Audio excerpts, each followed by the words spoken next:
ხოდა როგორც გითხრეს ბატონებო და ქალბატონებო რადიო სივრცის ეთერშია 98.5 ჯაპანას პაპანაკება ჩემო კარგო მაყურებელო და ჩემო კეთილო ხალხო ასე რომ ჩემო კარგებო მე მინდა დღეს გითხრათ რომ მყავს არაჩვეულებრივი სტუმარი ისეთი სტუმარი რომ იმის თანა ფარო იტყვიან რა კინოში რო უთქვიათ ხო იცით რა საოცარი რამ არის რა საერთოდ იცი რა არის საქმე ხო აი პროდიუსერები მე ხომ დამეწეს კონსპექტივით რაღაცას რა და ეხლა მეცინება ამაზე რომ წერია იმიტომ რომ ეს ადამიანი იმდენად ახლობელია ჩემი ჯეელობისა და სიყრმის მეგობარია შემიძლია თქვა ის გაუბედო და თქვა ჩემო ბატონო ხო და ძალიან ბევრი რამე გვაქვს ერთად გამოვლილი ცხოვრებაში ჩემო გაგიკვირდება ზოგიერთ მარც კი იცით რომ მას თეატრალური ინსტიტუტი აქვს დამთავრებული სარეჟისორო ფაკულტეტი ჩემო ბატონო და როგორც მე აქ მიწეს ეს რომ პედაგოგები არიან მუშაკაწერილია კი ალბათ თავისთავად რომ მამის სახლობელი იყო კიდე პლუს მაგრამ მიშა თუმანიშვილი მე დუდუ ალექსიძე მოკლედ ამაზე ვილაპარაკებთ ბევრ საინტერესო თემაზე ვილაპარაკებთ დღეს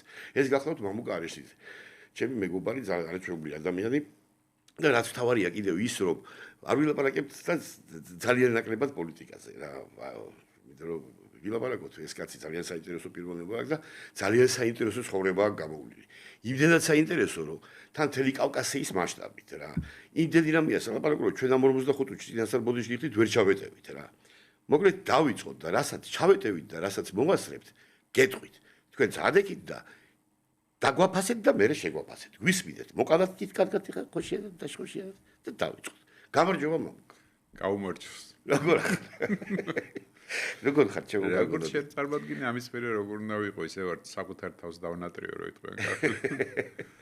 მამუკა რა მაინტერესებს ახლა მე რაც არ ვიცი შენთან დაკავშირებით ეს არის შენი ბავშვობა. მინდა რომ საერთოდ ერთი რამე მინდა კიდე მაყურებელს უთხრა რომ საოცარი ადამიანია ეს რა. ძალიან ხშირად მithქვამს რომ თან არის იმერელი. არ არის ეს კაცი არც ქიზიყერი აღმოსავლეთიდან არავინ არ აყავს. მამა ყავს ფანტასტიკური მამა ყავდა და დედა ყავდა ნუ ულამაზესი ქალბატონი და მამაც სიმპათიურესი კაცი ჩემო ბატონო თვითონაც არ არის ნაკლებად შეხედა მივხვდები ხო რო შეხედავთ თქო მამუკას მივხვდებით რომ ეს არის ჯიშიანიდან მოდის ჯიშიანებიდან რა და მამა ყავდა თან ფანტასტიკური მაგაზეც იქნება მოვასწრო ერთი ორი სიტყვა თქვა რომ მე და დათო ელიზიოზიშვილი შენი მეგობარია კიდე ერთი მერაბელიოზიშვილის შვილი ჩემო ბატონო აი ნეტავინარი თან კაი მწერალის და ნეტავინარი შავი კაციდან იცით რატომაც ეს კაცი თორე მაგარი მწერალი იყო და ერთი ნაბახუსევი თან ეხლა დიაგურამი როგორ იყო იცი სული პირსახოცი და აღარ განტეილები და რაღაცები და არ დამავიწყდება შორტებით გამოვიდა არის ერთი 70 წლამდე 65 წლის ალბათ 70 წლამდე მაინც და გამოვიდა სპორტულად რაღაც აკეთიკით და ღიღინით გამოვიდა და მე და დათო ელიზიშვილი ვხედავთ აი როგორი პახმელიაზე ვართ ველოდებით მამუკა როდის ჩაიწვა და როდის გამოვიდა დავადგეთ ჩვენ გზას და ვართ პახმელიაზე და პახმელიაზე და ისე უპახმელიოთა ცხოვრამაზები ვართ ორივე მოგეხსენებათ რა და გამოვიდა ეს სიმპათიური გამოვხიდა და გაჩერდა ეს ცოტა ხანი და შემოქმედა და აუ რას გევხართ ბიჭო რა არის ეს და როგორი სახე მივიღეთ იცი რომ არ ცვლია დეგულა რა და უცებ იმერულად არა ბიჭო გეხუბრეთო ბიჭო გეხუბრეთ ისი არ უხუბრია ისე განათლოს ისი საით მაგას ვენაცვლოთ ჩემი თავი მისულს მოკლედ ჩემო მამუკა დავიწყოთ ახლა აგერ დედა გამსახურდიას კარი მოგეხსენებათ გამსახურდიების კონსტანტინეს ვიადის დათესავი უახლოესი მოგეხსენებათ ნუ კარგი ოჯახიშვილია ეს კაცი ოჯახ ბებიჩები ცოტა ხოლმე გაიცანით ოჯახიშვილი ესა და ეს ოჯახიშვილია და ვილაპარაკოთ ამ თემებზე დავიწყოთ ბავშვობიდან რომელიც მე არ ვიცი იმიტომ რომ რატო ისი დავიწყე ხო ლაპარაკი არის ის ბიჭო ბევრი აი როგორც ინდიელი ისეა რა აი როგორ თუ არ დალევი ერთ სამი ჭიქა ხო არ გონიან გაგიღიმოს ან რაღაცა ნუ ეგ არის რა მე იცის გაგიმება რა აი სიმთვრალეა და უყვარს ზესტაფონო სიმდე რა გიჟივით ცოტა რო შეტრება ხოლმე უყვარს ზესტაფონო მოკლედ ბავშვო შენი ბავშვობა ჩემო კარგ ადამიანო ასე ვთქვათ აი რანაირი იყო ვერაზე ხარ გაზდილი ხო მაგრამ ვერაზე კი ვარ გაზდილი მაგრამ ძირითადად მაინც ჩემი მოგონებები დაკავშირებულია ჩემს სოფელთან საერთოდ ბავშვის ზაფხულობით ვიყავი ხოლმე ბაბუაჩემის ხელში ვიზრდებოდი ბაბუაჩემის ხელში შეგნებულად ბაბუაჩემს ერქვა ანტონი და იყო უაღრესად კოლორიტული პიროვნება ესე იგი დიდი პატრიოტი იყო საქართველოსი და მაგრამ ის იმერული ესე თქვა ის კონდა სპეცი რაღაც სპეცის გარდა მთხრობის და ურთიერთობის მანერა სოფელი არ უთხარი მაგრამ საყულია სოფელი ეს არის წყალტუბოს რაიონი კი ბატონო ხო და არეშიძეების დიდი რაოდენობა ცხოვრობდა იქ ეს მაშინ როცა მე-15 საუკუნის გამოყარეს არეშიძეები რიგი მიზეზების გამო. პირველი ღამის თემა ვერ მოგვარდა იქ და რაჭიდან იყვნენ და იქ დასახლდნენ ნაწილი თერჯოლის რაიონში, ნაწილი ქართლში. ხო, ეხლა ეგ არ არის მთავარი. მთავარი ისე ბაბუჩემი იყო ძალიან პატრიოტი იყო, აი სულ თორსამდე პატრიოტი იყო, მაგრამ ამ პატრიოტობასაც რაღაცნაირად განსაკუთრებულად ფუთავდა. ეხლა ბავშვობიდან გვაყვარებდა საქართველოს, გვაყვარებდა ჩვენ სამშობლოს, ოღონდ იმერული, ასე ვთქვათ, გადახრით. ანუ თუ თბილისზე ლაპარაკობდა, რომ თქვენი დედაქალაქია თბილისი უნდა გიყვარდეს, ქუთაისი აუცილებლად უნდა ყოფილიყო გამორჩეული. თუ მთლიანად საქართველოს იმერეთი უნდა ყოფილიყო. ის თუ დედაქალაქია, მამაქალაქია. ხო, მამაქალაქია და განსაკუთრებით თუ აი ჰეროიკულ წარსულში, საქართველოს ჰეროიკულ წარსულში განსაკუთრებით ხაზს უსვამდა ხრესილის ბრძოლას. ვიცი, ხშირად. ხო და ეს ხრესილის ბრძოლა იყო, აი პატარები ვიყავით, მე და ჩემი მამიდაშვილი ბაღდაჯანაშია და ასოს ვისხედით ხოლმე პირდაღებულები და უსმენდით ყვებოდა ხრესილის ომში როგორ მონაწილეობდა. 1755 წელს იყო, თუ 55 წელს. რაღაცა 18 საუკუნეა. ვერ იქნებოდა, ხო ვერ. ხო, გაოცნი ხო. ხო და ეს ისე გვიყვებოდა მონაწილე იყო და როგორ მოიგო ამანდა სოლომონი იმერეთზე როგორ მოიგეს თურქებთან ბრძოლა და ეს იყო მისი აი ამითი გრძდიდა ეხლა და მეტყობა მეთოდოლოგია იყო პედაგოგიკის მეთოდოლოგია ეგეთი რომ თუ თვითონ იქნებოდა მონაწილე უფრო დამაჯერებელი იქნებოდა ჩვენთვის და დიდაქტიკური სულა იყო ეს რაღაც. მახსოვს მე ირაკლი აბაშიძის ესეთი პოემა რას გადაურჩა თბილისი და იქ არის ეგეთი პასაჟი აი როცა თბილისი ძალიან უჭირდაო ძალიან მტერი გარს ერტყაო როცა მუდმივად შევიწროებული იყო აი მაშინ როცა თბილისი ვეღარ თბილისობდაო მაშინო ესე იგი აი თბილისის მაგივრად ფეთქდა ძველი ქუთაისი და აი ამაზე ცრემლები კლიენტ დედიაჩემი ჩაერთებოდა ხოლმე ცრემლების წრეში და უბრალოდ აი ამ ესე იგი აი ამ ფონზე ვიზდებოდით და ეს ძალიან ისეთი კოლორიტული სცენები იყო ეხლა რა ვიხსენებ და მან დიდი როლი ეს სკოლის პერიოდია ხო?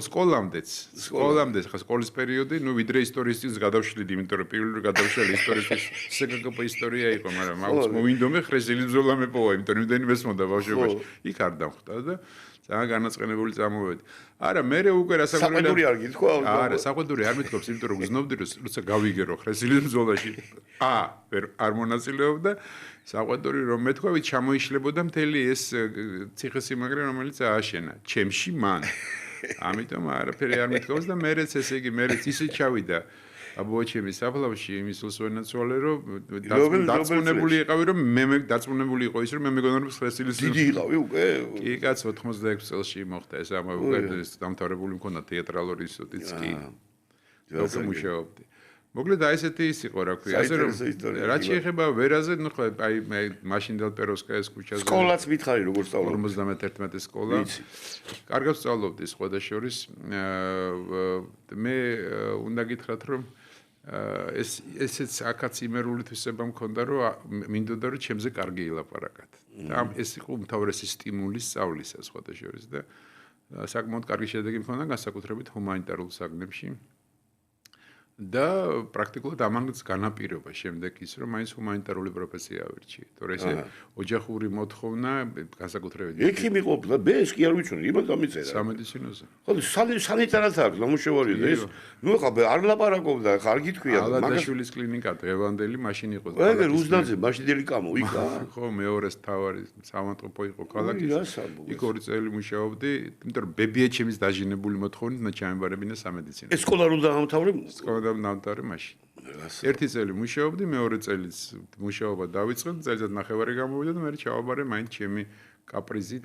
რამ გადაგაწყვეტი ასე, უცებ რა მოხდა რა იყო. იცი როგორ აი მუმიშა გაწერილი ახსენე, შალვა გაწერილი. ხო, ბატონო, მეგობარი იყო. მამაჩემის კლასელი მეგობარი, ჩვენი ჯახის ხშირი სტუმარი, დიდებული ადამიანი და დიდებული რეჟისორი, დიდებული პედაგოგი. პედაგოგი საოცარი კაცი იყო და ნუ სხვებიც იყვნენ კიდე ეს ამ სფეროდან და რაღაცნაირად ის კი დედაჩემი მატარებდა ბავშვობიდან. ხა მე მაგ ისეთი სპექტაკლები ნახე, რომელიც ბევრ ადამიანს უკვე იქ ცოცხალი ბევრი აღარ არის, ვისაც ის ნანახი აქვს. მაგალითად სერგო ზაქარიაძის სპექტაკლები, თქვა ანტიგონე, თქვა ჭინჭრაკა ეს ცნობილი უკვდავი სპექტაკლი. ბატონო. და კიდე ძალიან ბევრი სხვა, რომელიც აი თვლი რომ რამაც განაპირობა ჩემი დამოკიდებულება თეატრის მიმართ განსაკუთრებული დამოკიდებულება და აი ამანაც ეთყობა თავისი როლი ითამაშა. თან ბიძაც მყავდა კიდე ეს თეატრალი საქსიკო გამსახურდია იყო. უი რას ვაბარებ ვიცი. ეხლა ნუ ხო ჩემი ბიოგრაფიის მოყოლი თუ არ დავყლით ჩვენ მას რა ქვია. მაგიტომ ვარ თა აბარები ისე. ხო მაინც რაღაც მერიდებასავი. ხო არა გული არ დაგწყდა საიქიმოს რომ. არა არ დამწყვეტია გული რომ არ იყო ეს ჩემი საქმე მიუხედავად იმისა რომ არაკომფორტულად გზნობდი მეთქი თავს სამედიცინო სფეროში მაგას ვერ ვიტყვი. ძალიან აი ეს მიმღებში მუშაობდი, სანიტრადაც მუშაობდი და არ იყო ეს შემთხვევა ხოშურის ბევრი რამ რაც მაშინ შევიძინე, მე აფხაზეთის ომში ძალიან გამომადგა. აფხაზეთშიაც და სამაჩაბლოშიც. აი თქვა პირველადი დახმარების თვალსაზრისით მე სისხლთან შეგუება. ცუდ რამეს ვამბობ, მაგრამ ასე იყო. აი სამონტყოფოში მუშაობა განაპირობა ის რომ სისხლთან არ მქონდა ესეთი კატასტროფული დამოკიდებულება, როგორც ბევრ ახალგაზრდა ადამიანს. თავიდანვე არ ქონდა თუ იქ მიეჩვიეს, აი მივეჩვიე. მივეჩვიე, რომ ის მიმღებში ვიყავი სანიტრად და აქედან გამომდინარე ხშირად მიხდებოდა ხოლმე ამასთან. რომ არიან ადამიანი გული მიდით კაცო. არა, მე აფხაზეთის მერე დამჩემდა უკვე რომ აი მიუღებლობა მაქვს აი ესეთი მძიმე ვითარების, აი ესეთი მძიმე. აფხაზეთამდე მივაქვს და რა მაინტერესებს. თეატრალურში ვილაპარაკოთ ცოტა ხანი. შენ ჩემზე ადრე იყავი, მე მერე შემოვედი, ჩვენ რო გახსოვთ. მე გვიან ჩავაბარეთ, თუ შეიძლება ჩემო მესტრო ის კი არა შენთვის რა, იმიტომ რომ მე 13 წელს ჩავაპირე, ეს არ ჩავაბარე, მე 2 წელს მიშა არ მიმიღო და მე 13 წელს ლინი მიმიღო იოსელიანმა და ესე იგი შენ უკვე გასული იყავი მე რო ჩავაბარე. ვინ იყვნენ შენი კურსელები, პედაგოგები, შალვა გაწერილი ახსენე. იყო შერ შალვა გაწერილი, მე მიხეილ თუმანიშვილი, ნუგზარ ბაგრატი. რატო ნახსოვს დოდო ალექსიძე რაღაცა, დოდო ალექსიძე ჩემ კურსზე იყო, ოღონდ ჩვენი პარალელური ჯგუფის ქუთაისელების ჯგუფის. ხო და ჩვენ პედაგოგი იყო მიხეილ თუმანიშვილი საბოლოო ჯამში და ჩემი ჯგუფელები იყვნენ. კურსელებიც ვინ იყვნენ? კურსელები, არ ჯგუფელებს ვიტყვი. ჯგუფელები? სარეჟისორო გაქვს დრამის შეულებრივად? დრამის სარეჟისორო, მაგრამ ჩვენ ვიყავით 4 რეჟისორი და 12 მსახიობი. აბა, ჩამოთვალე. აი, მაგალითად, მარჯანიშვილის თეატრის თავარი, შენი თეატრის თავარი რეჟისორი გოგა მარგველაშვილი, მაშინ სამსახიობოზე სწავლობდა. მართლა, კაცო, ეს კი არ ვიცოდი. ლევან უშანაიშვილი, ნინელი ჯანკვეტაძე, მანანა ბერიკაშვილი და ბევრი სხვა ესეთი რა, საკმაოდ გამოჩენილი და წარმატებული თავის საქმეში მსახიობი. გია ბურჯანაძე, ესენი არა? გია ბურჯანი ჩემქვევით იყო უკან ერთი წელი. აი, მარჯანიშვილის თეატრში ვინც არის? ერთადერთი გოგა მარგველაშვილი იყო ჩემი ჯგუფელი. კურსელი იყო მაგალითად ნოდარ დუგლაძე, მაგალითად დღევანდელის ოპერის ხელმძღვანელი ბადრი მაისურაძე. ბადრი მაისურაძე. და ესე ვიყავით რა მოკლედ, ისე საკმაოდ საინტერესო ჯგუფი ქონდა, კურსი ქონდა და გადასარევი პედაგოგები იყვნენ, პაბლო ნიკოლაიშვილი იყო ჩვენი პედაგოგი, ლეილა კაპანაძე იყო.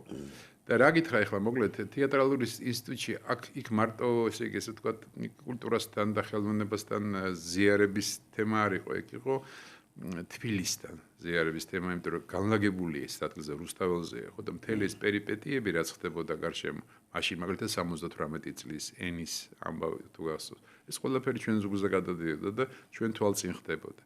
მე რუსთაველის თეატრი იყო გვერდზე და ამ ადამიანებთან მქონდა უშუალო კავშირი ამ ცნობილ მსახიობებთან, იმიტომ რომ ჩვენ წინ დადიოდნენ თეატრალურის წინ, ყველა პრესტავრო დავანება. და უამრავ ესეთი ღონისძიებაში გვაქვს მიღებული ბავშვებიდან მონაწილეობა, რომელიც პირდაპირ თეატრთან დაკავშირებული არ იყო, მაგრამ ჩართულები ვიყავით საკონცერტო ღონისძიებებში, საგამოფენო კულტურულ ღონისძიებებში ზოგადად. და რა ვიცი, რომელი ერთი შემოგითვალა, მე ვთვლი, რომ ჩემი სტუდენტობის პერიოდში გარდა იმისა, რაც ცოდნაც მივიღეთ თვითონ თეატრთან დაკავშირებით, აი საზოგადოებრივი ცხოვრების წესის გამოცდილებას უზარმაზარი შევიძინე ჩვენ სულ და მათ შორის მეც. რა გაშენა ღმერთმა რა. გიმუშავე მეტეხის თეატრში. აი ეგეც არ ვიცი, აი მივდივარ იქ საიდან გიცნობ რა, ნამდვილად. მეტეხის თეატრში რა სპექტაკლი რა დადგი, პირველი სპექტაკლი. კლარა გასულის თეატრი პროსპერ მერიმეს მიხედვით. და ძალიან ისეთი საინტერესო თვითონ თავისთავად დეკორაცია მეტეხის თეატრისა იყო საინტერესო, იმიტომ რომ თვითონ აი ამ ტაძარში იყო ხო თეატრი, აქედან გამომდინარე ეს ტაძრის ეს კონფიგურაცია უნდა გაგითვალისწინებდეს სპექტაკლს დგამდი. და ძალიან დამეხმარა მაშინ სანდრო მრევლიშვილი გამოუცდელი კაცი ვიყავ ახლა ასეთ სივრცეში მუშაობისა და სანდრო იყო ხელმძღვანელი ამ თეატრის და აი ერთი სპექტაკლი იქ დავდგეს კლარა გასულის თეატრი ასე ერქვა პიესას. მერე ორი სპექტაკლი დავდგე მოზარდ მაყურებელთა თეატრში. ეს იყო შალვა გაწერილიას რეჟისორობის ჟამს ერთში მივიღეთ სახელმწიფო პრემია ხუწყედის მატიანის პრემია ერქვა ესე ჩვენებურები იყო ასეთი სპექტაკლი. და მე ტელევიზიაში გადავინაცვლე და იქ დავიღუპე. აი, აქედან პატიცებულებო ეს მოხდა დავიღუპე კარგი გაგებითო. ხო, 47 წლის უკან ალბათ თუ რაღაცა რა. ეს არის 91-ში დაიწყო ტელევიზიაში. 79-ში მივედი მე ტელევიზიაში, მაგრამ შენ თეატრში ვიყავ. ჯერ თეატრში იყავი, ხო, მაგდროს რა. 91-ში მოვედი. 91-ში შენ გააკეთე შოუ, არ დამოვიწყდება მაგარი შოუ, სხვა შორის ისეთი რომ მაშინ არ იყო, ხა არ ვიყავით განებივრებულები, რაღაც შოუებით, რაღაც იყო ჩვეულებრივი ისი სტაციონარი გადაცემები მიდიოდა, აგულ გამარჯვებოდ როგორ ბრძანდებით გასტუ კი ახლა. და ცხენები დარბოდა შოუში მახსოვს და ტრუკები გავაკეთეთ და ჭუბები იყო და ფეხი ვიტკიდე ის კი არა მეორე დღეს მინსკის მეჯუნარულ საერთაშორისო იმაში მივდიოდი ბანაკში დასასვენებლად კარგად მახსოვს და შოთა იყო სკიტლაზე და ანდრო იყო ალექსიც ეკაც შოთა არ იყო ბადრი იყო მაისურაძე გია იყო ფერაძე აბშო მაგარი სასწავი იყო რა როგორ გითხრა რა ძალიან ხო მაგრამ ნუ ესე იგი პრინციპში ძალიან მოკლე დროში მოხდა ამ შოუს გაკეთება ამან ისეთი ეფექტური ვერ გამოდგა მაგრამ თვითონ გადაღების პროცესი იყო ძალიან საინტერესო ძალიან საინტერესო 4 დღე თუ 5 დღე მიდიოდა ხო გადავიღებდით ხო და პავილიონში ცხენები მაშინ რაღაცა ეგეთი ძალიან იშვიათობა იყო რა მოკლედ ასეა თუ ისეა ხო რამოდენიმე სპექტაკლი იყო იქ ისეთი რომელმაც მოწონება დაიმსახურა საზოგადოების განსაკუთრებით ეს იმდენად არ რამდენადაც მაიაკოვსკის თავებაზე დადგმული სპექტაკლი ეს მოზარდში? არა, ეს აი ტელევიზიაში. მიუხედავად იმისა, რომ ახალგაზრდული პროგრამების თავ რედაქციაში ვიყავი, აი ესეთი ტიპის სპექტაკლებს ვაკეთებდი რა, ესეთი ცნობილ ადამიანებთან დაკავშირებით. ხო და მოკლედ ასე იყო თუ ისე იყო ეს მე მოხდა ის რომ რაღაც მომენტში 97 წელი იყო თუ 8 როდესაც მოხდი აი იმ პროგრამას საღამომშვიდობის რეჟისორი, მაგრამ მე გავხდი წამყვანი და ხელმძღვანელი ამ პროგრამის.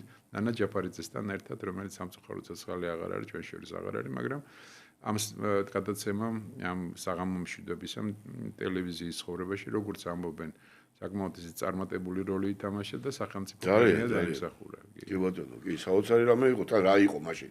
არ იყო რა გითხრა 90-იანებში დედა და მშორებოდით როდის გამოჩნდებოდით ეკრანზე რას ლაპარაკობ აი ხა პრინციპში ხო ესე იყო კინო ჩვენ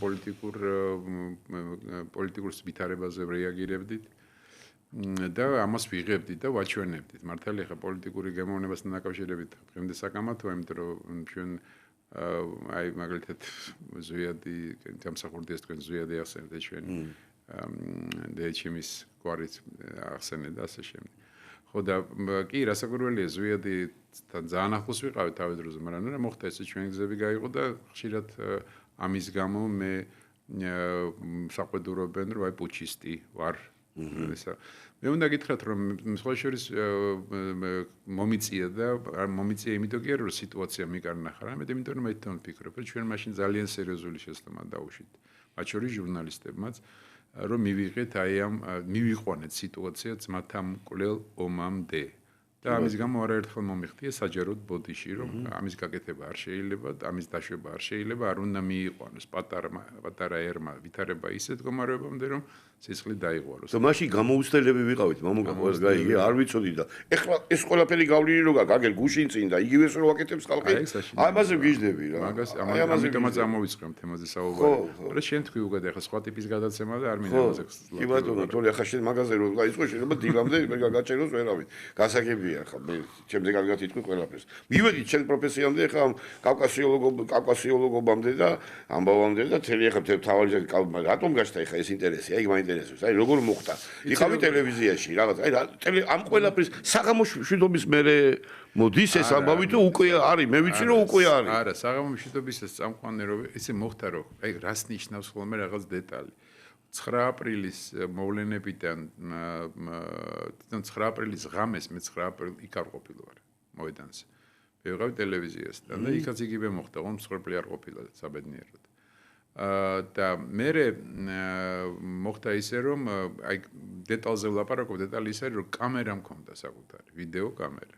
მაშინ რას ხო, ლაპარაკობ? ნუ ჩემს იმამს მქონდა ის ვიდეო კამერა და აქედან გამომდინარე საშუალება მქონდა გადამეღო. და აი 10-დან დავიწყე 9-ის ღამიდან უბრალოდ და მე უკვე 10 რიცხვიდან უკვე ინტენსიურად დავიწყე გადაღებები და გავხდი რეპორტიორი.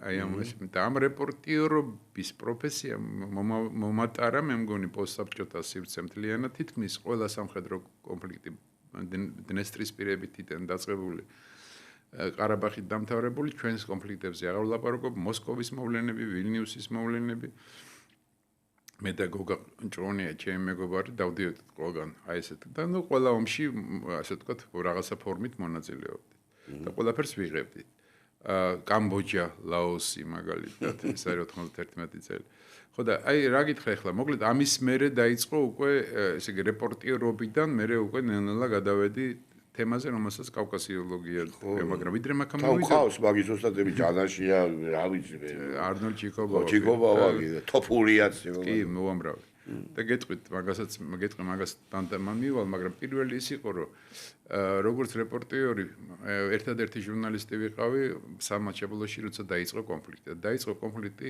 რადგან სხვა თარიღს ასახელებენ მაგრამ რეალურად დაიწყო 99 წლის 26 მაისს როდესაც პირველი შეტაკება მოხდა სოფელ ერედში კომკავშირულ აქტივსა და მიტინგეებში შორის რომლებიც აღნიშნავდნენ 26 მაისს. აი მაშინ გადავიღე პირველად აი ეს შეტაკება. მერე გადავიღე ახლად შექმნილი ადამონიხასის ხელმძღვანელობა, რომელიც თვითონ მომთხოვეს, რომ ეს ჩამეწერა მათთან ინტერვიუ. ალან ჩოჩიევი ცნობილი ხა ჩვენი თაობის ხალხს დაახსოვს ეს ვინც იყო. ადამონიხას იცით ეს ორგანიზაცია იყო ესეთი ნაციონალისტური და იქიდან დაიწყო ეს ყველაფერი და მე უკვე როცა პარლამენტში მოხვდი საქართველოს პარლამენტის წევრი გავხდი 95 წელს მთხოვეს რომ დაკავებული ყოფილიყავი ზუსტად კავკასიური თემით ანუ ესე იგი ეს იყო შედიოდა ამაში აფხაზეთის შედიოდა ამაში სამაჩაბლო და რასაკვირველია ჩრდილოეთ კავკასია ეს იყო ზურა ჟვანიას იდეა რომ ჩრდილოეთ კავკასიაში მუშაობა გააქტიურებული იყო და ნუ მე სათავეში ჩავდექი ამ ჯგუფს და დღემდე ის ჯგუფი აღარ არის, მაგრამ მე ვარ. ვესპადი ხაზ გავყოფს. კარგად ხარ თან მაგამ ბავშვი, მართალი გითხრა რა. იმიტომ რომ მე ხა ბატონებო, იმდენი რამე მაქვს მოსაყოლი ხა. მამუკა მარიცის ბანკარის დარება რა და არც წოდია არასდროს და არც სურვილია კიდე როდესმე იცოდეს რა. ამისი და მე ვიყავი ამას დავატარებდი აქეთ-იქით მაშინ დარეულობის პერიოდში მოგეხსენებათ 90-იან წლებში ნუ არ იყო არც საქმე იყო არც სპექტაკლი იყო არც არაფერი არ იყო და დავყვებოდი ამაზე უკეთესად ახლა ვისამექნებოდი და სადარა ვარ დამყოფი თუ ვინმე გამოსახსნელია ამას ურეკავდნენ და ერთხელ იქა ვარ დამყოფი რომ წითელი ძვრის ის მოიტაცეს რა ქვია თანამშრომელი გოგო სხვადასხვა კაი შესახედავი გოგო სამნი მოიდას ხო რაღაც დიდი ნაწლავით იყო მახსოვს ეს გოგო და გააპორწიარეს ამ პაკის სოფია პროკოფიევ ხო რა გქონდა პროკოფიევ ხო მაგრამ ის ევროპულ მანერაზე ხორი ხო კაი გოგო იყო დიდი ნაწლავით მახსოვს რა იქ წელი ნაწლავით რა და ჩავედი ხა ბანკის სისხლში ჩავედი ბანკში და ნუ დახვდა ყველა როგორ ხდებოდნენ როგორც აი რა პელე რო ჩავიდეს მე აი ხდებოდნენ როგორ გითხრათ სადაც არ უნდა წასულიყო რა მართალი გიხარ ეს ყაჩაღები თვითონ სერიოზული კაცი იყო ყათაბანდი და რამე არ იყო მოგეხსენება სკოლაც კარგად დაამთავრა ყველაფერი მაგრამ აი ეგ ბანდიტი ყაჩაღი თუ სამი კრიმინალი იყო ყველა პატივისცემდა მოგეხსენება და ჩავედი და არიან როგორი ტიპები ხა ეს ვეფხია მარგოშვილი თუ ვინმე სახსოვს მაგალითად საფიფარეშოში ააფეთქეს მე შემოვაგდო წარმოდგენილი მაქვს როგორ ააფეთქეს რა დღეში იყო საწყალი აბა შეუდოს მერთმა თუ რამე ცოდვები ქონდა ამ ქვეყანაზე და მოკლედ ნივამყავდა და ნივით კაკოსვაინზე ერთ ჩვენი მეგობარი და იმის ნივით წავედით რა მე წავედი იმის ნივით კაკო არ გავხსნას და ეს დარჩა ჯერ ესეთი ეს ხალხი ვერაფრით ვერ გავაცილე ბიჭო ჯერ ვერანაირად ვერ გავაცილე ანეკდოტი არ მოუყევი ეს შესულია მოლაპარაკებაზე და მე გარეთ ავარ და გარეთ რანაირი შერეღებული ხალხი ვიგევარ იცი რომ აი მუხებია მიყუდებული და ცეცხლიანია შუა ცეცხლი და მეთქი მინდა რომ ხალხაც მეთქი ამათ ხასიანზე მოვიყვან და დავიწყე ერთი ანეკდოტი მოყვები არ გაიცინეს ორი მიყურებენ ხა ეს ვინ არისო და ბოლოს გამახსენდა ბიჭო ერთი რაღაცა ცხოველებთან დაკავშირებით ანეკდოტია ესეთი რომ მამალი და ინდაური არიან სექსით გართულები მამალია და გაიარა იხუბა ეგეთი ანეკდოტია თუ საერთოდ რა არის გაიარება იხმოდა ვიტყვიო და ინდაურმა იტყვი და მოგიხდავ კაისებს იტყვი და მოგიხდავ ბავშვებასო რა ინდაურმა და ამაზე ბიჭო ისეთი სიცივი ატყდა რომ შეუყვარდი ყველას ამ ბანდიტს ხო და რომ რაღაცა პოლმარილი გაიშალა მოლაპარაკება ისე დამთავრდა მოგეხსენებათ კარგად ყველაფერი წამოვიყვანეთ ის კალიპად უბრალოდ ცოტა ხნის მერე დააბრუნეს და მე წამოვედი ამ ესენი დაჟენი და რაღაცა იქ დავიღალე რაღაცა და წამოვედი ჟურნალისტები იყვნენ ახმეტაში და ხამის საცალზე დავაჯექი ამ ნიუას თბილისში ართმევდნენ ხალხს ესეთი ამბავი იყო დამეწია მოკლედ ვებხია მარგოშვილი და არის კაი როგორ ოთხმა კაცმა როგორ მაგადამიყენა იცი ამ პანკის სისხლში ნივით რომ მიდიხარ ამოიგინა და გადააყენა მანქანა და გამომხედეს შემოყო თავი ესე ფანჯარაში და დაათვალიერა ჭერსად შეხედა რომ კაი აბივკა გონდა მანქანას და გადმოდიო მითხრა რა მე ვთქვა ბიჭო სტუმრათან გადმოდიო ბიჭო ეხა ბერს ეხა გადმოვედი რა თქმა უნდა მე ვთქვი წაიყვანათ მაგრამ მე ვთქვი ისეთ ხალხთან ვარ სტუმრად რომ დამიჯერეთ მე ვთქვი რაღაცა მოგეკითხებათ ამასთან დაკავშირებით და ბოლო ახმეტამდე მაინც მემიყვანეთ ჩემი არ არის თან ეს დივა არ მდერვიულო დივა წაიყვანეთ მე ვთქვი და თოდა ხარში დაგვიწია მუსა იყო ეგეთი და მაგარი ხო რა და მაგარი აგინა მოკლედ ამ ვებხია მარგოშვილს და მე ვეღარ მივახციე ჟურნალისტები დამაბრუნდეს უკან მამუკასთან და ჩემჩემია ნივიანად ამ მარგოშვილს უთხრა რუსულად იტყვა ლაპარაკი on მოიგოს ბიჭო რამე იყო ერთი ამბავი იქ საქმის გარჩევა და ასე რომ სახსალამათი გითხარით მე უთხარი სტუმრა თუ არის ისეთ ხალხთან რომ მოკითხავენ მაგაბავს არ დამიჯერეთ თქვა და ასე დავყვებოდი და მოკლედ უამრავი ისტორიები მე ხوار ვილაპარაკებ ეხლა თორე იმდენი ისტორიები მაქვს ეხლა მამუკა ყავს სტუმრად და მამუკა კი არა ჩემი მასპინძე მოკლედ ესე იგი მე მინდა ვთქვა რომ გოგაჭყოდია რომ ყავს და რომ შენ დაინახე ხო ერთი მაგაცი ყავს პატრონებო საფლავშია ნამყოფი დამარხეს და ბიჭა გაინცდა და მამუკამ შეამჩნია რა არა ბიჭა მე მივიღე მონაწილეობა დამარხვაში ხო არა მიაყარე მე და გოგაჭყოდია ხო შრომასთან მოხდით ალყაში ხო და ალყაში მოხდით და ნუ ძალიან ძირ მდგომარეობაში 93 წლის ივნისი და თან როგორ არის რომ გარშემო ახლა ვინც არიან ის მებრძოლები თავს იცავენ ხა ჩვენ იარაღი ხელში არ აგვიღე არც მე და არც გოგას ხო და იცავენ თავს ეს თან მე ვიღებ ამას ყველაფერს თან მიჯდება ის ბატარეა და აქედან გამომდინარე რაღაცა ამაზე ნერვიულობ იმაზეც თავს რომ მოკლედ ერთ მომენტში ის ყუმბარა დაეცა ჩვენ სახლოს და ნუ ხედავ რომ გოგა სისხლი მოსდის ცხვირიდან ყურებიდან ულედერ ხო და რო დავადეთ ნუ გულზე ხა როგორი აფექტური მომენტია ხო ძალიან მოკლედ ყვები მოკლედ გოგონა რომ დაიღუპა ეს ქვიშაში ვიყავი ქვიშაში ხდებოდა ეს სიტუაცია და ვიცოდი რომ მიცვალებულებს განსაკუთრებით იმათ რომელიც აი თქვა ჟურნალისტები არიან ან პოლიტიკოსები ან რაღაც ამდაგვარი განსაკუთრებით ამახინჯებენ სხეულს ამიტომ ჩავფალით მიწაში და კიდე კაი ალყაში ვიყავით დიდხანს. იმიტომ რომ მე ხელი გაანძრე და მოვთხარეთ უკან. ესე იგი დრო არ ყოფილიყავით ალყაში დარჩებოდა ის. დარჩებოდა იქ საკაიფოდ ხო. აი გოგოჭონია ის არის ზუსტად ვინც უნიკალური კადრები გადაიღო აფხაზეთის ომში. კი ბატონო, მაჩორის მაყურებელობა. ხო, ნუ ბევრი ძალიან ბევრი სოხუმის ბოლო სოხო ბოლო დღეები ღვიძლში რო ხდება ტყვია იმ დღეს. ღვიძლში რო ხდება ხო, აი ჩვენ ესე ნახტყორცნავს რა. ჩვენ საერთოდ 12 კაცი ვიყავით სულ ამ საღამომშვიდობისაში და აქედან ორი დაგვეყოფა რიშა დოლგოპოლოვი და ლაშა იოსელიანი ჩვენი თანამშრომელი იყო ისიც ხო და ნუ ეხლა ესე იგი წარმოიდგინეთ რა გაწამაწიაში ვიყავით და როგორ ვიყავით და მე ვამაყობ იმ წლებით მართალი რო გითხრა და მაგრამ ისეთი ეხლა ეს გადაცემა სხვა ტიპის არის და ამიტომ მაშინ ერთ ისტორიას მოვყვები კავკასიასთან დაკავშირებულ სიამოვნებით მოგინა ორს ვიდა 200 ერთი ისტორია ესეთია რომ ეთყობა მაგის დამწერმა ვინც ტექსტი მოამზადა ის იცოდა ეს ისტორია და ჩაუწერია რომ ყაბარდოში რო ვიყავით ხო ყაბარდოში ხო ყაბარდოში მოდი ესე ვთქვით მივიდოდი მაგამდე შეგაცა ხო და აფხაზეთის ომის დროს ვიღაცას გონია რომ კავკასიელებიდან ყველაზე მეტი გვებრძოდა ჩეჩენი არ იყო ეს ასე და უნდა გითხრათ რომ მე ძალიან ახლო ურთიერთობაში ვიყავი გილაევთან და ბასაევისაც კარგად ვიცნობდი და აქედან გამომდინარე ზუსტად ვიცი ციფრი რამდენი იყო და ჯოხარ დუდაევმა თვითონ 93 წლის თებერვალში მითხრა რომ 58 კაცი ყოს დაღუპული და მართლა ეგრე აღმოჩნდა არ მოუტყობები ხო და ეხლა რა შეეხება ჩერქეზი დაიღუპა ყველაზე მეტი ეს კრეფსიტი დასახელება ყაბარდოელის ადიღეელის და თვითონ ჩერქეზის ჩერქეზები ყველაზე მეტ დაიღუპენ. ხო და 96 წელი იყო, როდესაც ზურაბ ჟვანიამ ითხრა, რომ აი პირველი ჩერქეზეთში, ყაბარდო-ბალყარეთში უნდა ჩახვიდეო, რომ იქ დაალაგო ესე იგი სიტუაცია საქართველოს და მიმართებაშიო და გაფრთხილებული იყო მაშინდელი პრეზიდენტი ყაბარდო-ბალყარეთის კოკოვი ჩავედით. ჩავედით არსად არ მიღებენ. თან მახლოს თბილისელი ყაბარდოელი, თბილისში მაცხოვრებელი, შესანიშნავი ქალბატონი მირეკუშხოვა. ხო და ჩავედით მოკლედ ამ ყაბარდოში, არავინ არ გვიღებს და აი მაშინი გამომადგა იმერლობა. აი არავინ არ გვიღებს. პრეზიდენტის მას აღარ მიგვიღო, იმიტომ რომ შეშფოთდა. და თვითონ ნალჩიკის ცენტრში პირდაპირ დასაფლავებული იყო ჩვენთან ბრძოლაში დაღუპული ყაბარდოელები და პლუს იქ ჰოსპიტალში გარდაცვლილი აფხაზები. დაახლოებით 60 კაცამდე. და რომ არავინ არ გვიღებდა იმერლობამ თავისი როლი ითამაშა. რომელი წელია მამუკა? 96. და წავედით მირას ვთხოვე რომ მეთქი წამიყვანე ბაზარში მეთქი სადაც ყვავილები იყო. მოკლედ ყვავილები იყიდეთ მთლიანად, მთელი ყვავილები რაც ბაზარში იყო. სუფთელი ფული გადავიხადეთ, რაც სამილიონებო ფული ქონდა. და ტელევიზია გვახდა ადგილობრივი. ეს ყვავილები მოვიტანეთ აი ამ საფლავზე დავალაგეთ.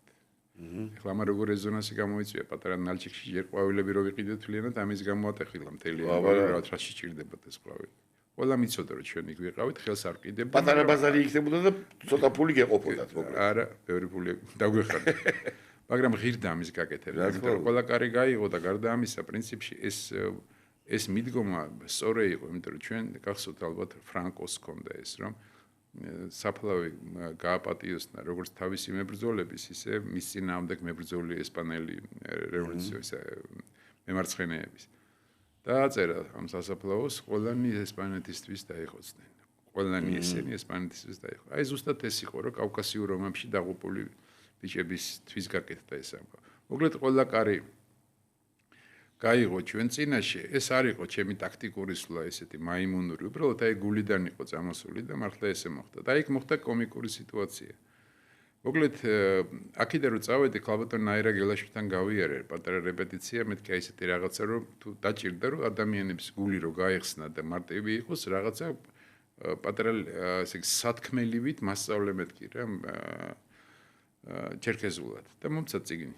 რომ აი წაიკითხებოდა და აქედან არის ამონარიდებიო და გააკეთებოდა რაღაც ცოტა ვიცოდი ამისი მოხმარება როგორ უნდა ქართულად თუ ადაპტირებულად იყო ქართულად ეწერა მაგრამ მე წერა ჩერქეზულადაც ბუნებრივია და ნუ ხოც დაწერილობა არის არა კირილიცათი ეწერა კითხულობდი მე მირე მყავდა გვერდ კუშხოვა რომელიც ფანტასტიკურად ფლობდა ჩერქეზულ ენას ძალიან განსხვავებაა აი მაგალითად ჩეჩნურსა და დიდი საერთო არაფერი არ არის განსხვავება არის მაგრამ არის აქტიურია მაგალითად გარკვეული ბგერები მაგალითად ყ თქვათ შო ასეთი არის სხვა შორის აი ჩვენ თიელებთანაც არის ეს ხო აი მგლის სვანურ ენაში არის ესეთი კი აი ჟღერადობის თვალსაზრისით ხანდახან ვერ გაარჩევ რომელი ენაა აი ხო ნუ მე უკვე გარკვეული წინადადებების თქმა შემილია ზოგიერთ კავკასიურ ენაზე და მაშინ საერთოდ არაფერი არ ვიცოდი მოკლედ ეს წავიკითხე ყველაფერი შევისწავლე და სადღეგრძელოდ ვისწავლე და სადღეგრძელოებში მიფიქრე ახლა ლექსები რო ვიკითხო მოდი სადღეგრძელოს იყო იცი სადღეგრძელოს აი რაღაცა ფორმა იყო ესეთი შენ გაგიმარჯოს მაგალითად ხო ის იყო დავიღე და ვისწავლე როგორ ხშირს გასხოვს ეგ შენ არა აღარ მახსოვს არა იმიტომ რომ მე ხლა მაგიტო რატომ არ მახსოვს რა დავამთავრებ ხო და მოკლედ ძალიან დიდი მონდომება ჩავდე ამაში ყველაფერში და აი ისე რომ წავიდა ეს სუფრა საზეიმო სუფრა გაიმართა ჩვენ საბატის საცემოდ და რაღაც მომენტში რა სვამენ არაყი ხო და ეხლა რომ მოყევი 2-3 ჭიქას რო დალევს ეს და ბონოზღერისო და აი ზუსტად ეს 2-3 ჭიქა მქონდა და როცა მირას უთხარი ეხლა უთხარი ყველანი გაჩერდნენ სათგრძელო უნდა ვთქვა და გაისუსა ყველანი და ამ დროს პარლამენტის თავმჯდომარეზე ის იქ ჩეჩენოვი იყო გვარად ბალყარელი იყო მან ჩეჩენოვი იყო გვარად და წამოვდექი ომახიანად გავშალე ხელი და ეს ადღილძელო ტორცნე და პაუზა სიჩუმეა გძელი იყო არა გძელი არ იყო ძალიან მაგრამ ისეთი იყო რა ეს ომახიანად თქვი ვაშკაცურად თქვი მე მგონა ტაშ დამიკრავდნენ და მეტყოდნენ ყოჩახ მე ხო იმერელი ვარ მეთქი მაგაზე ხო კონდა ასე კი აქედან გამომდენი შეფასება უნდა იყოს აუცილებლად ხო რა თქმა უნდა ხო და პაუზა კიდე ერთხელ ავიყე და ვაპირებდი უკვე თქოს მე მირას უთხარი მე რა ხდება მეთქი რა თქვი ახლა მითხრა ვთქვა როგორ არ თქვი კაც აბა სადღერძელო თქვი მეთქი აბა ერთხელაც ნელა თქვიო მითხრა და ავდექი ისე ომახიანად ძალიან ნელა და დამარცვლით თქვი და რა გაირკვა თურმე ეს სადღერძელო მისწავლია შეცდომით უბიხურ ენაზე ეს არის დიალექტი აი ჩერქეზულის და აფხაზურის და ეს მონათესავეებია ამათი დიალექტია და ბოლო უბიხი გარდაცვლილას სტამბოლში 1986 წელს და თან წაუღია ეს ენა ესე იგი ამ წიგში კი ეწერა მაგრამ ვერ გაიგეს კაცი შუა ვერაფერი ვერ გაიგო იმიტომ რომ ნუ აი როგორ არის იცი რომ მე მქონია შემთხვევა რომ ინგილოები ლაპარაკობენ თავის კილოზე ხშირად ვერ გამიგია რას ამბობენ არის ესეთი შემთხვევა და ჩემ მაგალითად მეგრელ მეგობრებს თუ შილაპარაკობს თავის კილოზე ვერ გაუგია რას ამბობს ის თუში არის ესეთი რა თუ დაგიმარცვლა და ნელ-ნელა გაგიშიფრა კი მაგრამ სადღერძელოს რო იძახი ომახიანად ერთ ამბავში რო ხარ მოკლედ ეს დაღესტანში მაგალითად აულებში სხვადასხვა კუბაჩის გვერდზე ახლა კუბაჩის ნობელის სოფელი და ამიტომ ახსენე გვერდზე 5 კილომეტრში სოფელია ამათი ენა არიციან და მეზობლები ერთმანეთს ვერ ну არის ახლა ტაბასარანული და მაგალითად დიგორული აბსოლუტურად დარგიული აბსოლუტურად განსხვავდება ერთმანეთსაგან.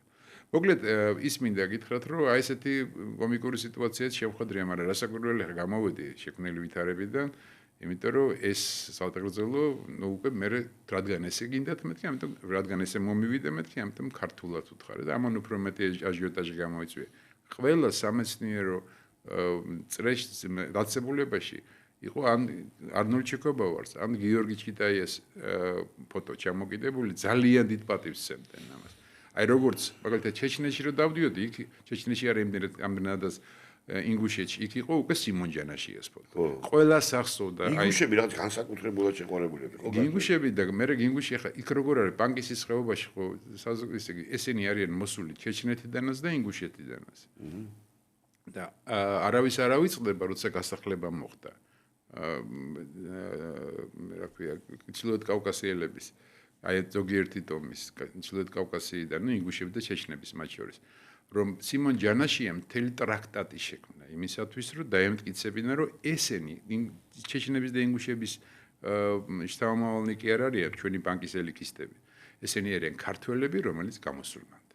და გადაარჩინა ამითი რომ ესენი ბანკისიდან არ გაასახლეს მაშინ ეს არის 1944 წელი ისევე როგორც ინგუშებს დღემდე ახსოვთ რომ მათი ტერიტორიები ქართველებს გადაეცა როცა ისინი გაასახლეს 44-ში და 56-ში თუ 57-ში რომ დაბრუნდნენ ეს ყველაფერი უკან დაუბრუნეს მხოლოდ ქართველებმა არც ოსებსა და არც დაღესტნელებს არ დაუბრუნებია ტერიტორიები ეს ძალიან მნიშვნელოვანი მაგრამ ალბათ სხვა გადაცემის თემა ალბათ პროშემეტი შემილია ამაზე ვისაუბროთ. და როგორ არის საქმე? დღეს როგორ არის საქმე? რამდენად გაქვს კომუნიკაციები ხა? დღეს მაგრამ ეს უკვე აღარ არის ის ტიპის კომუნიკაცია მაშინ რომ მქონდა 2000-იანების დასაწყისში 90-იანების მეორე ნახევარში და ну რა ვიცი ხა მე მაგალითად პირადი ურთიერთობა მქონდა და ძალიან ინტენსიური, თქვათ, არა მხოლოდ ჩრდილოეთ კავკასიის წამყვან ფიგურებთან, არამედ ჩრდილოეთ კავკასიური ტომების წარმომადგენლებთან თურქეთში, იორდანიაში, რა ვიცი რა გითხრათ, ლიბანში და